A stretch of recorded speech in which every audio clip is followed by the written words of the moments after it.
Tipper ಲಾರಿಗಳು ಜಲ್ಲಿ ಮತ್ತು ಕಲ್ಲು ಪುಡಿ ಹಾಕಿಕೊಂಡು ರಸ್ತೆ ಮಧ್ಯೆ ಓಡಾಡುತ್ತಾ ಈ ಲಾರಿಯ ಮೇಲ್ಚಾವಣಿ ಮೇಲೆ ಟಾರ್ಪಾಲ್ ಹಾಕದೆ ತಮಿಳುನಾಡಿನಿಂದ ಬೆಂಗಳೂರುವರೆಗೆ ಸರ್ಜಾಪುರ ರಸ್ತೆಯಲ್ಲಿ ದಿನನಿತ್ಯ ನೂರಾರು ವಾಹನಗಳು ಓಡಾಡುತ್ತಾ ಇದ್ದು, ಲಾರಿಯ ಹಿಂಭಾಗ ದ್ವಿಚಕ್ರ ವಾಹನಗಳು ರಸ್ತೆ ಪಕ್ಕದಲ್ಲಿ ಓಡಾಡುವ ಸಾರ್ವಜನಿಕರಿಗೆ ದಿಂಡಿಗಲ್ಲು, ಕಲ್ಲು ಪುಡಿ, ಜಲ್ಲಿ ಮತ್ತು ಕಣ್ಣಿಗೆ ಬಿದ್ದರೆ ದ್ವಿಚಕ್ರ ವಾಹನ ಚಾಲಕನಿಗೆ ರಸ್ತೆ ಕಾಣದೆ ಅಪಘಾತಕ್ಕೆ ಈಡಾಗುತ್ತಿದ್ದು, ಇದನ್ನು ಆರ್ಟಿಒ ಅಧಿಕಾರಿಗಳು ಇಂತಹ ಬೇಜವಾಬ್ದಾರಿತನದ ವಾಹನ ಚಾಲಕನಿಗೆ ತಡೆದು ನಿಲ್ಲಿಸಿ ಅರಿವು ಮೂಡಿಸಿ, ಇಲ್ಲ ಅಂದರೆ ಸೂಕ್ತ ಕಾನೂನು ಕ್ರಮ ಕೈಗೊಳ್ಳಬೇಕೆಂದು ಸಾರ್ವಜನಿಕರು ತುಂಬಾ ದಿನಗಳಿಂದ ಬೇಡಿಕೊಳ್ಳುತ್ತಿದ್ದರು. ಇಲ್ಲಿಯವರೆಗೆ ಸೂಕ್ತ ಕಾನೂನು ರೀತಿ ಕೈಗೊಳ್ಳದ ಅಧಿಕಾರಿಗಳು, ಇಲ್ಲಿವರೆಗೆ ಆರ್ಟಿಒ ಅಧಿಕಾರಿಗಳು, KRDCL ಅಧಿಕಾರಿಗಳು ಇಂತಹ ಲಾರಿ ಚಾಲಕರಿಗೆ ಕ್ರಮ ಕೈಗೊಳ್ಳದೆ ಬೇಜವಾಬ್ದಾರಿಯಿಂದ ಬಿಟ್ಟಿರುವುದು ಎಷ್ಟರ ಮಟ್ಟಿಗೆ ಸರಿ ಎಂದು ಆರ್ಟಿಒ ಅಧಿಕಾರಿಗಳಿಗೆ ಸಾರ್ವಜನಿಕರು ಒತ್ತಾಯಿಸುತ್ತಿದ್ದು, ಲಾರಿ ಮಾಲೀಕರಿಂದ ಲಕ್ಷಗಟ್ಟಲೆ ಹಣ ಪ್ರತಿ ತಿಂಗಳು ತೆಗೆದುಕೊಳ್ಳುತ್ತಿದ್ದಾರೆ ಎಂದು ಅನುಮಾನ ಮೂಡುತ್ತಿದೆ. ರಸ್ತೆ ಹಾಳಾಗಿದ್ದರೂ ಆರ್ಟಿಒ ಅಧಿಕಾರಿಗಳು ಲಾರಿ ಮಾಲೀಕರ ಮೇಲೆ ಕ್ರಮ ಕೈಗೊಳ್ಳದೆ ಬಿಟ್ಟಿರುವುದು ಎಷ್ಟರ ಮಟ್ಟಿಗೆ ಸರಿ? ಲಾರಿ ಮಾಲೀಕರು ಸರ್ಕಾರ ನಡೆಸುತ್ತಿದ್ದಾರಾ, ಇಲ್ಲ ಅಂದರೆ ಸರ್ಕಾರನೇ ಲಾರಿ ಮಾಲೀಕರ ಪರ ಇದ್ದಾರಾ ಎಂದು ಸಾರ್ವಜನಿಕರಲ್ಲಿ ಅನುಮಾನ ಮೂಡುತ್ತಿದೆ. ಇಂದು ಸುಮಾರು 2 ಕಿಲೋಮೀಟರ್ ತನಕ ಟ್ರಾಫಿಕ್ ಜಾಮ್ ಆಗಿದ್ದು, ಆಂಬ್ಯುಲೆನ್ಸ್ ಬರುವುದಕ್ಕೆ ಆಗದೆ ಟ್ರಾಫಿಕ್ನಲ್ಲಿ ಸಿಕ್ಕಾಕೊಂಡಿದ್ದು ಕಂಡುಬಂದಿದೆ. ದೊಮ್ಮಸಂದ್ರ ಸರ್ಕಲ್ ಬಳಿ ಸುಮಾರು 2 ವರ್ಷದಿಂದ ಫ್ಲೈಓವರ್ ಕಟ್ಟದೆ ಅತಿ ಹೆಚ್ಚು ಟ್ರಾಫಿಕ್ ಆಗ್ತಾ ಇದ್ದು, ಇಲ್ಲಿಯ ತನಕ ಸರ್ಕಾರ ಸ್ಥಳೀಯ MLA ಗಮನ ಹರಿಸದೇ ಇರುವುದು ಸಾರ್ವಜನಿಕರ ಕೆಂಗಣ್ಣಿಗೆ ಗುರಿಯಾಗಿದೆ. ಟ್ರಾಫಿಕ್ ಪೊಲೀಸರು ಸುಖ ಸುಮ್ಮನೆ ಸ್ಥಳೀಯ ನಾಗರಿಕರು ಮಕ್ಕಳನ್ನು ಸ್ಕೂಲ್ಗೆ ಬಿಡುವ ಮತ್ತು ಸ್ಕೂಲಿಂದ ಕರೆದುಕೊಂಡು ಬರುವ ಮಕ್ಕಳನ್ನು ಪಿಕಪ್ ಮಾಡುವ ಸಂದರ್ಭದಲ್ಲಿ ಫೋಟೋ ಹಿಡಿದು ಅಪ್ಲೋಡ್ ಮಾಡಿ ಪೆನಾಲ್ಟಿ ಹಾಕ್ತಾರೆ ಎಂದು ತಿಳಿಸುತ್ತಾ, ಇಷ್ಟು ಟ್ರಾಫಿಕ್ನಲ್ಲಿ ಭಾರೀ ವಾಹನಗಳ ಟಿಪ್ಪರ್ ಲಾರಿ ಹೆವಿ ರೋಡ್ ಹಾಕ್ಕೊಂಡು ಬರುತ್ತಿದ್ದರೂ ಟಿಪ್ಪರ್ ಡ್ರೈವರ್ ಮತ್ತು ಹೆವಿ ರೋಡ್ ಸೀಸ್ ಮಾಡದೆ ಪೆನಾಲ್ಟಿ ಹಾಕದೆ ಬಿಡುತ್ತಿದ್ದು ಕಂಡುಬಂದಿದೆ ಎಂದು ಸಾರ್ವಜನಿಕರು ಆಕ್ರೋಶ ವ್ಯಕ್ತಪಡಿಸ್ತಾ ಇದ್ದಾರೆ. ಅನೇಕ ಭಾಗದ ಸರ್ಜಾಪುರ ರಸ್ತೆಯಲ್ಲಿ ಟಿಪ್ಪರ್ ಲಾರಿಗಳ ಬೇಜವಾಬ್ದಾರಿತನ ದಿನೇ ದಿನೇ ಹೆಚ್ಚುತ್ತಿದೆ. ತಮಿಳುನಾಡಿನಿಂದ ಬೆಂಗಳೂರಿನವರೆಗೆ ಜಲ್ಲಿ ಮತ್ತು ಕಲ್ಲು ಪುಡಿ ಸಾಗಿಸುತ್ತಿರುವ ಲಾರಿಗಳು ಮೇಲ್ಚಾವಣಿಗೆ ಟಾರ್ಪಾಲ್ ಹಾಕದೆ ಸಂಚರಿಸುತ್ತಿದ್ದು, ಹಿಂದೆಯಿಂದ ಬರುವ ದ್ವಿಚಕ್ರ ವಾಹನಗಳ ಕಣ್ಣಿಗೆ ಕಲ್ಲು ಪುಡಿ, ಧೂಳು ಬಿದ್ದು ಅಪಘಾತ ಉಂಟಾಗುತ್ತಿದೆ ಎಂದು ಸಾರ್ವಜನಿಕರು ಆರೋಪಿಸ್ತಾ ಇದ್ದಾರೆ. ಇಂದು ಸುಮಾರು 2 ಕಿಲೋಮೀಟರ್ಗಳಷ್ಟು ಟ್ರಾಫಿಕ್ ಜಾಮ್ ಉಂಟಾಗಿ ಆಂಬ್ಯುಲೆನ್ಸ್ ಕೂಡ ಸಂಚಾರ ದಟ್ಟಣೆಯಲ್ಲಿ ಸಿಲುಕಿದ ದೃಶ್ಯ ಕಂಡುಬಂದಿದೆ. ದೊಮ್ಮಸಂದ್ರ ಸರ್ಕಲ್ ಬಳಿ 8 ವರ್ಷಗಳಿಂದ ಫ್ಲೈಓವರ್ ನಿರ್ಮಾಣವಾಗಿದೆ ಇರುವುದರಿಂದ ಸಮಸ್ಯೆ ಮತ್ತಷ್ಟು ಗಂಭೀರವಾಗಿದೆ. ಆರ್ಟಿಒ ಹಾಗೂ KRDCL ಅಧಿಕಾರಿಗಳು ಲಾರಿ ಚಾಲಕರ ವಿರುದ್ಧ ಸೂಕ್ತ ಕ್ರಮ ಕೈಗೊಳ್ಳುತ್ತಿಲ್ಲ ಎಂಬ ಆರೋಪ ಕೇಳಿಬರುತ್ತಿದ್ದು, ಲಾರಿ ಮಾಲೀಕರ ವಿರುದ್ಧ ಕಠಿಣ ಕ್ರಮ ಕೈಗೊಳ್ಳಬೇಕೆಂದು ಸಾರ್ವಜನಿಕರು ಒತ್ತಾಯಿಸ್ತಾ ಇದ್ದಾರೆ. ಟ್ರಾಫಿಕ್ ಪೊಲೀಸರು ಸ್ಥಳೀಯ ನಾಗರಿಕರ ಮೇಲೆ ದಂಡ ವಿಧಿಸುತ್ತಾರೆ, ಆದರೆ ಹೆವಿ ವಾಹನಗಳ ವಿರುದ್ಧ ಕ್ರಮ ಕೈಗೊಳ್ಳುವುದಿಲ್ಲ ಎಂಬ ಆಕ್ರೋಶ ವ್ಯಕ್ತಪಡಿಸ್ತಾ ಇದ್ದಾರೆ.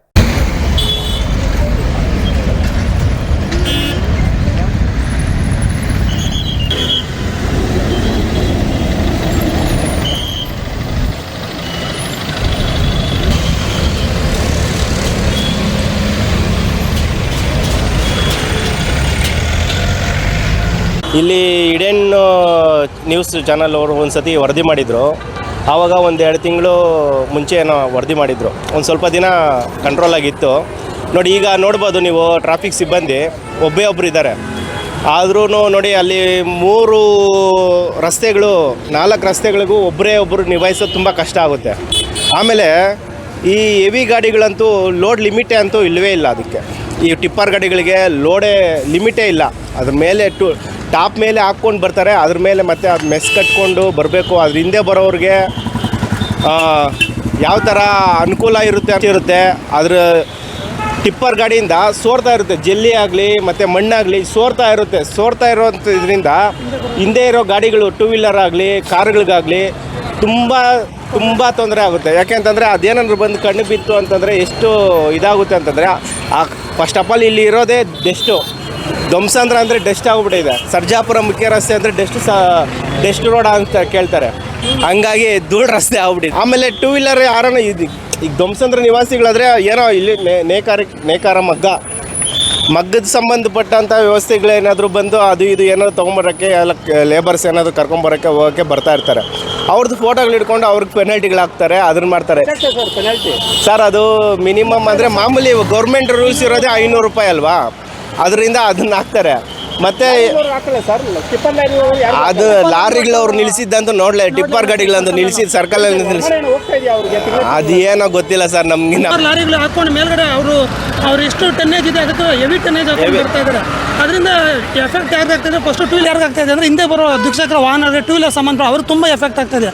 ಅದು ಕಣ್ಣಿಗೆ ಬಿದ್ದು ಅವ್ರು ಆಕ್ಸಿಡೆಂಟ್ ಆಗೋ ಚಾನ್ಸಸ್ ಇದೆ.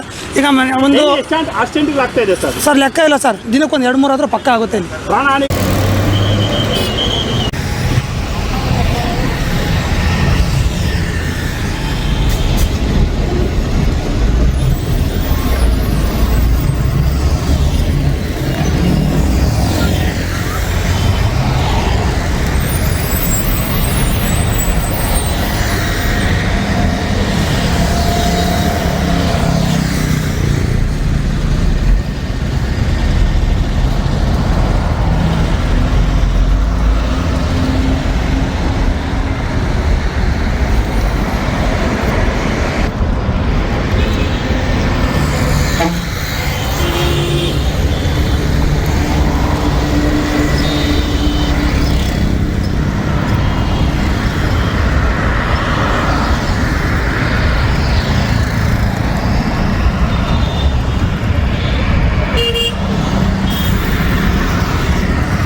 ಈ ಬಗ್ಗೆ ಹೆಚ್ಚಿನ ಮಾಹಿತಿಗಾಗಿ ಆನೇಕಲ್ ಪ್ರತಿನಿಧಿ ಹರೀಶ್ ಅವರು ನಮ್ಮ ಜೊತೆ ಸಂಪರ್ಕದಲ್ಲಿದ್ದಾರೆ.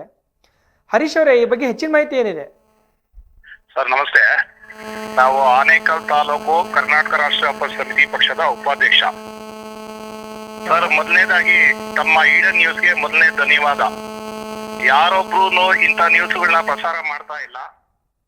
ತಾವು ನಮ್ಮ ಸಾರ್ವಜನಿಕರ ಜೊತೆ ಮತ್ತು ಸಾರ್ವಜನಿಕರ ಉದ್ದೇಶಕ್ಕೆ ಬಹಳ ಒಳ್ಳೆ ಕೆಲಸ ಮಾಡ್ತಾ ಇದೀರಲ್ಲ, ಧನ್ಯವಾದ ಸರ್ ತಮಗೆ. ಹೇಳಿ ಸರ್. ಈಗ ಸರ್ಜಾಪುರ ರಸ್ತೆಯಲ್ಲಿ ದಿನನಿತ್ಯ ಲಾರಿ ಟಿಪ್ಪರ್ ಲಾರಿಗಳು ಮತ್ತು ಅವರು ಟಿಪ್ಪರ್ಗಳಲ್ಲಿ ಓಡಾಡ್ತಿರೋ ಜಲ್ಲಿಕಲ್ಲು ಮತ್ತು ಧೂಳುಗಳಿಂದ ಸಮಸ್ಯೆ ಆಗ್ತಾ ಇದೆ, ಸಾರ್ವಜನಿಕರ ಸಮಸ್ಯೆ ಆಗ್ತಾ ಇದೆ ಅಂತ ಈಗ ದೂರು ಬರ್ತಾ ಇದೆ. ಇದ್ರ ಬಗ್ಗೆ ತಮ್ಮ ಅಭಿಪ್ರಾಯ ಏನು? ಇದನ್ನ ನಾವು ಆ ದಿನ ಏನ್ ಮಾಡಿದ್ವಿ ಅಂದ್ರೆ 10:30 ಸ್ಟಾರ್ಟ್ ಮಾಡಿದ್ದು ಕೆಲಸ. ತಮ್ಮ ಪತ್ರಿಕಾ ವರದಿಗಾರರಾದಂತ ಮುನಿಯಪ್ಪನವರು, ಮಾಧ್ಯಮ ವರದಿಗಾರರಾದಂತ ಮುನಿಯಪ್ಪ ಅವರು ಫೋನ್ ಮಾಡಿ ನಮ್ಗೆ ಕರೆ ಮಾಡಿ ತಿಳಿಸಿದ್ರು. ತತ್ಕ್ಷಣ ನಾವು ಬಂದು ಪೊಲೀಸ್ನವರ ಸಹಕಾರದಿಂದ ಗಾಡಿಗಳು ನಿಲ್ಸಿದ್ವಿ. ಆದರೆ RTO ಡಿಪಾರ್ಟ್ಮೆಂಟ್ ಸರ್ 2:30 ನಾವು 10:30 ಸ್ಟಾರ್ಟ್ ಮಾಡಿದ್ರೆ ಕಾಲ್ ಮಾಡಿ 2:30 ಬಂದು ಅಲ್ಲಿ ರೀಚ್ ಆಗಿದ್ದಾರೆ. ಎಷ್ಟು ಬೇಜವಾಬ್ದಾರಿ ಅನ್ನೋದು RTO ಡಿಪಾರ್ಟ್ಮೆಂಟ್. ಮತ್ತು ಇವ್ರಿಗೆ ಏನಾಗಿದೆ ಅಂದ್ರೆ ಇಲ್ಲಿನ ಟ್ರಾಫಿಕ್ ಡಿಪಾರ್ಟ್ಮೆಂಟ್ ಗೆ ಇದಕ್ಕೆ ಪರ್ಮಿಷನ್ ಇಲ್ಲ. ಗಾಡಿ ಅಡ್ಡ ನಿಲ್ಸಿ ಒಂದು ಫೈನ್ ಹಾಕೋದಕ್ಕಾಗ್ಲಿ ಯಾವ್ದಕ್ಕೂ ಪರ್ಮಿಷನ್ ಇಲ್ಲದೆ ಇರೋ ಕಾರಣ RTO ಅವ್ರಿಗೆ ಕಾದು ನಿಂತು ಕೊನೆಗೆ ಆ ಗಾಡಿಗಳಿಗೆ ಫೈನ್ ಹಾಕ್ತಿದೀವಿ ಸರ್ ನಾವು ಅದನ್ನ. ಈಗ ನೀವು ಹೇಳೋ ಪ್ರಕಾರ RTO ಅಧಿಕಾರಿಗಳೇನಾದ್ರು ಲಾರಿ ಮಾಲೀಕರ ಜೊತೆ ಏನಾದ್ರು ಶಾಮೀಲಾಗಿದ್ದಾರ ಅವರೇ? ಖಂಡಿತವಾಗೂ ಮೇಲ್ನೋಟಕ್ಕೆ ಏನ್ ಬರ್ತಾ ಇದೆ ಅಂದ್ರೆ ಇದರಲ್ಲಿ ಶಾಮೀಲು ಪೂರ್ತಿಯಾಗಿ RTO ಅವರು ಶಾಮೀಲಾಗಿದ್ದಾರೆ ಅನ್ನೋದು 100ಕ್ಕೂ 100 ಸತ್ಯ ಸರ್ ಇದು. ಮತ್ತೆ ಈ ವಿಷಯನ ತಾವು ಸ್ಥಳೀಯ ಶಾಸಕರು ಹಾಗೂ ಸಂಸದರ ಗಮನಕ್ಕೆ ತಂದಿದೆ ಏನಾದ್ರು ಇದೆಯಾ? ಸರ್ ಶಾಸಕರಂತೂ ನಿದ್ದೆನೆ ಹೋಗ್ತಾ ಇದಾರೆ ಬಿಡಿ ಸರ್. ಶಾಸಕರು ಇದ್ರಲ್ಲಿ ಏನೋ ತಲೆ ತೋರಿಸ್ಕೊಂತಾನೆ ಇಲ್ಲ. ಯಾಕಂದ್ರೆ ಅವ್ರಿಗೆ ಏನ್ ಬೇಕಿದೆ ಸರ್, 5 ವರ್ಷಕ್ಕೊಂದ್ಸಲಿ ಬರ್ತಾರೆ, ಜನಗಳು ಮೀಟ್ ಮಾಡ್ತಾರೆ, ವೋಟ್ ಹಾಕ್ಸ್ಕೊಂತಾರೆ, ಹೋಗ್ತಾ ಇರ್ತಾರೆ, ಅಷ್ಟೇ ಅವ್ರ ಕೆಲಸ. ಶಾಸಕರ ಗಮನಕ್ಕೆ ಬಂದು ಏನು ಕ್ರಮ ತಗೊಳ್ಳಿಲ್ಲ ಅಂದ್ರೆ ಎಷ್ಟು ಬೇಜವಾಬ್ದಾರಿತನ ಅನ್ನೋದು ಇಲ್ಲೇ ಕಾಣಿಸ್ತಾ ಇದೆ. ದಿನನಿತ್ಯ ಅವರು ಓಡಾಡೋದು ಇದೇ ದಾರಿಗಳೇ ಸರ್. ಅದೇ ಶಾಸಕರ ಕಾರ್ ಮೇಲೆ ಏನಾದ್ರು ಬಂದು ಲಾರಿನೋ ಜಲ್ಲಿನೋ ಮಣ್ಣೋ ಬಿದ್ದು ಅವ್ರಿಗೆ ಏನಾದ್ರು ಹೆಚ್ಚು ಕಮ್ಮಿ ಆಗಿದ್ದಾಗ ಇವ್ರಿಗೆ ಅದ ಗಮನ ಬರ್ತಾ ಇತ್ತು. ಸಾರ್ವಜನಿಕರು ತಾನೇ ತೊಂದರೆ ಆಗೋದು. ಈಗ ತಾವು ಕೂಡ ಒಂದು ಜನಪ್ರತಿನಿಧಿಯಾಗಿ ಈ ಸಮಸ್ಯೆ ಬಗೆಹರಿಸೋಕೆ ಏನೆಲ್ಲ ಕ್ರಮ ಕೈಗೊಳ್ತಾ ಇದ್ರಿ ಹರೀಶ್ ಅವರೇ? ಸರ್ ನಾವ್ ಹೇಳ್ತಾ ಇದೀವಲ್ಲ, 10:30 ಬಂದು ಕೊನೆ ಪಕ್ಷ RTO ಡಿಪಾರ್ಟ್ಮೆಂಟ್ ಅವ್ರು ಬರೋವರೆಗೂ ನಾವು ಅಲ್ಲಿಂದ ಕದಲೇ ಇಲ್ಲ. ಕರೆಸಿ ಅವ್ರಿಗೆ 10 ಗಾಡಿ ಹಿಡಿದಿದ್ವಿ, 6 ಗಾಡಿ ಫೈನ್ ಹಾಕಿದ್ರು. ಇನ್ 4 ಗಾಡಿ ಅವ್ರಿಗೆ ಏನ್ ಮಾತಾಡ್ಕೊಟ್ರೋ ಏನೋ ಗೊತ್ತಿಲ್ಲ, 4 ಗಾಡಿ ಅಲ್ಲಿಗೆ ವೇವ್ ಆಫ್ ಆಗೋಯ್ತು. ಸರಿ ಹರೀಶ್ ಅವರೇ, ನಮ್ಮ ವಾಹಿನಿಯ ಮೂಲಕ ಇದನ್ನ ಸರ್ಕಾರದ ಗಮನಕ್ಕೆ ತರೋ ಪ್ರಯತ್ನ ಮಾಡ್ತೀವಿ. ತಮ್ಮೆಲ್ಲಾ ಮಾಹಿತಿಗಾಗಿ ಧನ್ಯವಾದ. ನಮ್ಮ ಮತ್ತೊಂದು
ಇಲ್ಲಿ ಇಡೇನ್ ನ್ಯೂಸ್ ಚಾನಲ್ ಅವರು ಒಂದು ಸತಿ ವರದಿ ಮಾಡಿದರು. ಆವಾಗ ಒಂದು 2 ತಿಂಗಳು ಮುಂಚೆ ಏನೋ ವರದಿ ಮಾಡಿದರು. ಒಂದು ಸ್ವಲ್ಪ ದಿನ ಕಂಟ್ರೋಲ್ ಆಗಿತ್ತು ನೋಡಿ. ಈಗ ನೋಡ್ಬೋದು ನೀವು, ಟ್ರಾಫಿಕ್ ಸಿಬ್ಬಂದಿ ಒಬ್ಬರು ಇದ್ದಾರೆ. ಆದ್ರೂ ನೋಡಿ ಅಲ್ಲಿ 3 ರಸ್ತೆಗಳು 4 ರಸ್ತೆಗಳಿಗೂ ಒಬ್ಬರು ನಿಭಾಯಿಸೋದು ತುಂಬ ಕಷ್ಟ ಆಗುತ್ತೆ. ಆಮೇಲೆ ಈ ಹೆವಿ ಗಾಡಿಗಳಂತೂ ಲೋಡ್ ಲಿಮಿಟೇ ಅಂತೂ ಇಲ್ಲವೇ ಇಲ್ಲ. ಅದಕ್ಕೆ ಈ ಟಿಪ್ಪರ್ ಗಾಡಿಗಳಿಗೆ ಲೋಡೇ ಲಿಮಿಟೇ ಇಲ್ಲ. ಅದ್ರ ಮೇಲೆ ಟಾಪ್ ಮೇಲೆ ಹಾಕ್ಕೊಂಡು ಬರ್ತಾರೆ. ಅದ್ರ ಮೇಲೆ ಮತ್ತೆ ಅದು ಮೆಸ್ ಕಟ್ಕೊಂಡು ಬರಬೇಕು. ಅದ್ರ ಹಿಂದೆ ಬರೋರಿಗೆ ಯಾವ ಥರ ಅನುಕೂಲ ಇರುತ್ತೆ. ಅದ್ರ ಟಿಪ್ಪರ್ ಗಾಡಿಯಿಂದ ಸೋರ್ತಾ ಇರುತ್ತೆ. ಜಲ್ಲಿ ಆಗಲಿ ಮತ್ತು ಮಣ್ಣಾಗಲಿ ಸೋರ್ತಾ ಇರುತ್ತೆ. ₹100 ಅಲ್ವಾ, ಅದರಿಂದ ಅದನ್ನು ಹಾಕ್ತಾರೆ. ಮತ್ತು ಅದು ಲಾರಿಗಳವ್ರು ನಿಲ್ಲಿಸಿದ್ದಂತೂ ನೋಡಲೇ, ಟಿಪ್ಪರ್ ಗಾಡಿಗಳಂತೂ ನಿಲ್ಲಿಸಿದ್ದು ಸರ್ಕಲಲ್ಲಿ ನಿಲ್ಲಿಸಿ, ಅದು ಏನೋ ಗೊತ್ತಿಲ್ಲ ಸರ್ ನಮ್ಗೆ. ಲಾರಿಗಳು ಹಾಕೊಂಡು ಮೇಲ್ಗಡೆ ಅವ್ರು ಎಷ್ಟು ಟನ್ನೇಜ್ ಇದೆ ಅದಕ್ಕೆ ಹೆವಿ ಟನ್ನೇಜ್ ಹಾಕೊಂಡು ಬರ್ತಾ ಇದ್ದಾರೆ. ಅದರಿಂದ ಎಫೆಕ್ಟ್ ಯಾರಿಗಾಗ್ತದೆ, ಫಸ್ಟ್ ಟೂ ವೀಲರ್ ಯಾರಿಗಾಗ್ತದೆ ಅಂದರೆ ಹಿಂದೆ ಬರೋ ದ್ವಿಚಕ್ರ ವಾಹನಗಳಿಗೆ ಟೂ ವೀಲರ್ ಸಂಬಂಧ ಅವರು ತುಂಬ ಎಫೆಕ್ಟ್ ಆಗ್ತದೆ. ಅದು ಕಣ್ಣಿಗೆ ಬಿದ್ದು ಅವ್ರು ಆಕ್ಸಿಡೆಂಟ್ ಆಗೋ ಚಾನ್ಸಸ್ ಇದೆ. ಈಗ ಒಂದು ಸರ್ ಲೆಕ್ಕ ಇಲ್ಲ ಸರ್, ದಿನಕ್ಕೊಂದು 2-3 ಆದರೂ ಪಕ್ಕ ಆಗುತ್ತೆ. ಸರ್ಕಾರ ಪ್ರಾಣ ಹೋಗೋದಿದೆ ಮತ್ತು ಕೈ ಕಾಲು ಮುರ್ಕೊಂಡವರು ಇದ್ದಾರೆ. ಅದರಿಂದ ಟ್ರಾಫಿಕ್ ನೋಡಿ, ಇವತ್ತು ಸೆಕೆಂಡ್ ಸ್ಯಾಟರ್ಡೆ ಆಗಲೂ ಇಷ್ಟು ಟ್ರಾಫಿಕ್, ಹೆವಿ ಟ್ರಾಫಿಕ್ ಇದೆ ಇವತ್ತು. ಮತ್ತು ವೀಕ್ ಡೇಸಲ್ಲಿ ಬಂದರೆ ನಿಮ್ಗೆ ಇನ್ನೂ ಜಾಸ್ತಿ ಟ್ರಾಫಿಕ್. ಸ್ಕೂಲ್ ಬಸ್ಸು ಮತ್ತು ಅಪಾರ್ಟ್ಮೆಂಟಿಂದ ಬರೋದು, ಒಬ್ಬ ಮಾದರಿ 4 ರೋಡ್ನ ಕ್ಲಿಯರ್ ಮಾಡ್ಬೇಕಾದ್ರೆ ಒಬ್ಬರಿಗೆ ಸಾಧ್ಯ ಇಲ್ಲ. ಅದರಿಂದ ತುಂಬ ಹೆವಿ ಧ್ವಂಸ. ಅಂದ್ರೆ ಸರ್ಕಲ್ ಅಂತಂದರೆ ಈಗ ಒಂಥರ ಈ ಟ್ರಾಫಿಕ್ ಸರ್ಕಲ್ ಅಂತ ಹೆಸರು ತಗೊಂಡ್ಬಿಟ್ಟಿದೆ. 2 ಮಂತ್ಸ್ 3 ಮಂತ್ಸ್ ಬ್ಯಾಕಲ್ಲಿ ನಿಮ್ಮ ಚಾನಲಲ್ಲಿ ಇದು ಮಾಡಿದ್ರಿ. ಆಗ ಬಂದರು, ಒಂದು RTO ಅಧಿಕಾರಿ ಒಬ್ಬರು ಬಂದರು, 1 ದಿವಸ ಇದ್ದರು ಅಷ್ಟೇ. ಈಗ ಮತ್ತೆ ಅದಾದಮೇಲೆ ಯಾರೂ ಲೆಕ್ಕಕ್ಕೆ ಇಲ್ಲ. ಒಂದು 5 ಮಿನಿಟ್ಸ್ ನೀವು ನಿಂತ್ಕೊಂಡು ನೀವು ಅಬ್ಸರ್ವ್ ಮಾಡಿದ್ರೆ ನಿಮಗೆ ಅರ್ಥ ಆಗ್ಬಿಡುತ್ತೆ ಯಾವ ಥರ